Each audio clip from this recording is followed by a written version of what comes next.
Friday, 9 October 1942. 3 months and 3 days in hiding. Dear Kitty, I've only got dismal and depressing news for you today. Our many Jewish friends are being taken away by the dozen.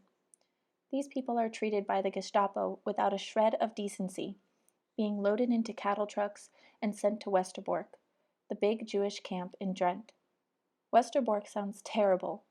Only one washing cubicle for 100 people, and not nearly enough lavatories. There is no separate accommodation. Men, women, and children all sleep together. One hears of frightful immortality because of this, and a lot of the women, and even girls, who stay there any length of time are expecting babies. It is impossible to escape. Most of the people in the camp are branded as inmates by their shaven heads, and many also by their Jewish appearance.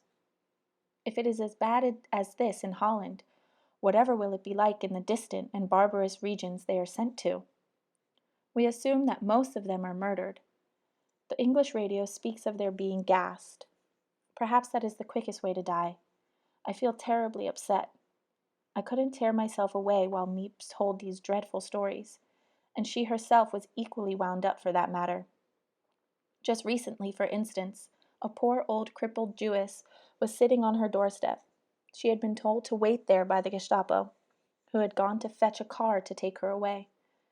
The poor old thing was terrified by the guns that were shooting at English planes overhead, and by the glaring beams of the searchlights. But Miep did not dare take her in. No one would undergo such a risk. The German strikes without the slightest mercy.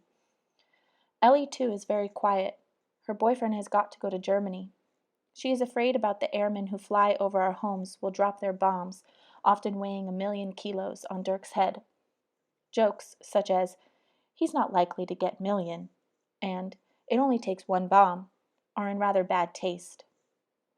Dirk is certainly not the only one who has to go. Trainloads of the boys leave daily. If they stop at a small station en route, sometimes some of them manage to get out unnoticed and escape.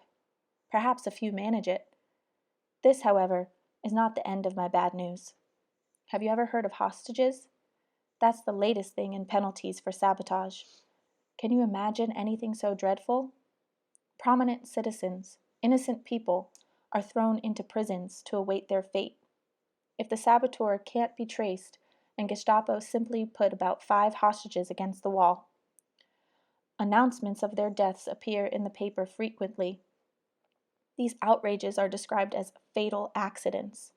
Nice people, the Germans. To think that I was once one of them, too.